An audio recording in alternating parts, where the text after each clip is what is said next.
മുൻപ് N Prashant IAS മാധ്യമങ്ങളോട് പ്രതികരിക്കുകയായിരുന്നു. തനിക്ക് സസ്പെൻഷൻ ലഭിച്ചതുമായി ബന്ധപ്പെട്ടുള്ള പ്രതികരണമാണ് കണ്ടത്.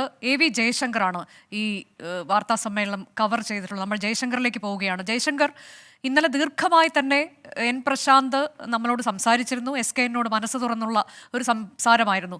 ഇന്നിപ്പോൾ അദ്ദേഹം ഒരു തുടർ നടപടിയിലേക്ക് പോകുന്നതിനെ കുറിച്ചൊക്കെ വാറോല കിട്ടട്ടെ, കൈപ്പറ്റട്ടെ എന്നാണ് പറയുന്നത്.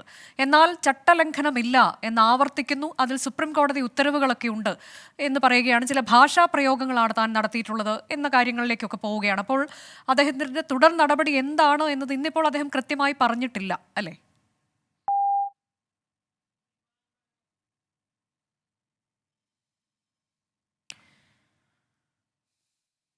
പറ്റുന്നതിന് വേണ്ടി പോയത് ഔദ്യോഗിക വാഹനത്തിൽ തന്നെയാണ് അദ്ദേഹം സെക്രട്ടേറിയറ്റിലേക്ക് യാത്ര തിരിച്ചത്. ഈ ഘട്ടത്തിലാണ് നമ്മൾ ഇതുമായി ബന്ധപ്പെട്ട ചോദ്യങ്ങൾ അദ്ദേഹത്തോട് ചോദിച്ചത്. അദ്ദേഹം ഇതുമായി ബന്ധപ്പെട്ട ഈ ഉത്തരവ് ലഭിച്ച ശേഷം അത് പരിശോധിച്ച ശേഷം തുടർ നടപടികൾ സ്വീകരിക്കുന്ന കാര്യം വ്യക്തമാക്കാമെന്ന് അറിയിച്ചു. താൻ ഒരു തരത്തിലുള്ള ചട്ടലംഘനവും നടത്തിയിട്ടില്ല. ചട്ടപരമായുള്ള അഭിപ്രായ സ്വാതന്ത്ര്യം പങ്കുവയ്ക്കാനുള്ള അവകാശം മാത്രമാണ് താൻ ഉപയോഗിച്ചത്. ഭരണഘടന അനുവദിക്കുന്ന അവകാശങ്ങളുണ്ട്, അതാണ് ഉപയോഗിച്ചത്. ഇത്തരത്തിൽ ഭാഷാ പ്രയോഗങ്ങൾ നടത്തുന്നതിന് ഭരണഘടനാപരമായ തെറ്റുകളില്ല. രാഷ്ട്രീയത്തിലിറങ്ങുന്നതുമായി ബന്ധപ്പെട്ട ചോദ്യങ്ങൾക്ക് തനിക്ക് രാഷ്ട്രീയം പറ്റുമെന്ന് തോന്നുന്നില്ല. എന്തെങ്കിലും ഒന്ന് തുറന്നു പറയുന്നത് അത് തെറ്റാണെന്ന് തോന്നുന്നില്ല. ഏതെങ്കിലും ഒരു കോർണറിൽ ഏതെങ്കിലും ഒരു കാര്യത്തിൻ്റെ പോലിൽ ഒരാളെ തളച്ചിടുന്നത് ഒരിക്കലും ശരിയല്ലെന്നും പ്രശാന്ത് കൂട്ടിച്ചേർക്കുന്നു. ഒപ്പം തന്നെ തനിക്ക് ബാധകമായ കോഡ് ഓഫ് കോർണർ എല്ലാം തന്നെ താൻ കൃത്യമായി പാലിച്ചിട്ടുണ്ടെന്നും അദ്ദേഹം പറയുന്നുണ്ട്.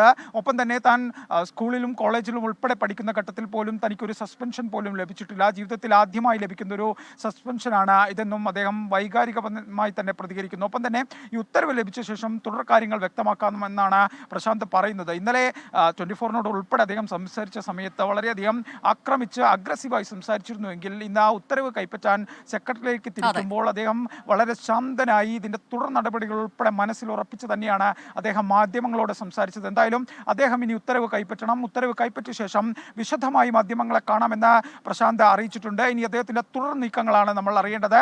ഏതെങ്കിലും ഒരു കോർണറിൽ ഒതുക്കാൻ ശ്രമിക്കുകയാണെന്ന ചോദ്യത്തിന് ഉൾപ്പെടെ അദ്ദേഹം ഒഴിഞ്ഞു മാറിയിട്ടുണ്ട്. എന്തായാലും താൻ തെറ്റൊന്നും ചെയ്തിട്ടില്ല. സുപ്രീം കോടതി വിധികൾ ഉൾപ്പെടെ മുന്നിലുണ്ട്. അതുകൊണ്ട് തന്നെ തൻ്റെ കാര്യങ്ങളെല്ലാം നിയമപരമായിരുന്നു. ഭരണഘടനയ്ക്കുള്ളിൽ നിന്നുകൊണ്ട് അഭിപ്രായ സ്വാതന്ത്ര്യം നുള്ള അവകാശമാണ് താൻ വിയോഗിച്ചതെന്ന നിലപാടിൽ പ്രശാന്ത് ഉറച്ചു നിൽക്കുന്നു. അഭിപ്രായ സ്വാതന്ത്ര്യം, ഒപ്പം തന്നെ ചില ഭാഷാ പ്രയോഗങ്ങൾ, അതിനപ്പുറത്തേക്ക് ചട്ടലംഘനമൊന്നും ഉണ്ടായിട്ടില്ല എന്നതിൽ ഉറച്ചു നിൽക്കുകയാണ് എൻ പ്രശാന്ത് IAS.